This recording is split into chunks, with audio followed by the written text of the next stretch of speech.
दोस्तों शतरंज के खेल में एक्सचेंज का बड़ा महत्व है। जब भी पीसेस को आप एक्सचेंज करते हो वहां पर यह बात ध्यान रखना बहुत जरूरी है कि कहीं आपके एक्सचेंज से अपोनेंट के मोहरे तो इंप्रूव नहीं हो रहे हैं।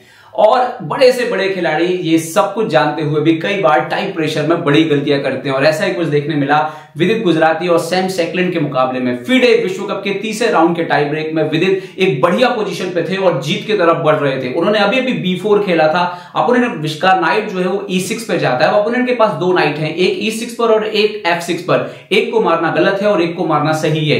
यहां पर सही चाल थी बिशप इंटू F6, यहां पर क्वीन इंटू F6 फोर्स है, queen into F6, G into F6। Opponent अगर यहां पे क्वीन एक्सचेंज नहीं करेगा तो उसकी स्थिति और खराब हो जाएगी और ऐसे में विदित का नाइट जो है वो E4 पर आएगा। अब नाइट फॉक लग रहा है F6 पे। अगर आप बिशप E7 रखते हैं या फिर आप किंग G7 रखते हैं तो नाइट F5 आ रहा है और उसके बाद एक पॉन मरना H6 का कम से कम तय है और पोजीशन जो है वो व्हाइट के फेवर में पूरी तरीके से हो रही थी।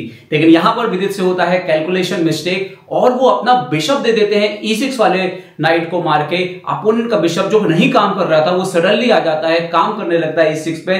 अब विदित यहां पर F6 वाला नाइट मारते हैं, queen F6 G F6, but night E4 आने के बाद अब विदित का नाइट जो है वो काम नहीं कर रहा है, वो F5 वगैरह पे नहीं आ रहा है क्योंकि अपोनेंट का बिशप जो है वो स्ट्रांग हो सकता है। यहां पर भी विदित स्लाइट बेटर पोजीशन पे थे, लूजिंग पोजीशन पे नहीं थे, लेकिन यही वो कारण बना जिसकी वजह से विदित का गेम जो है वो उनके हाथ से फिसला। तो हमेशा याद रखें एक एक्स्ट्रा एक्सचेंज जब भी आप करें हमेशा देखें कि एक्सचेंज करने से फायदा किसको हो रहा है, कहीं इसका फायदा आपके अपोनेंट को तो नहीं हो रहा है।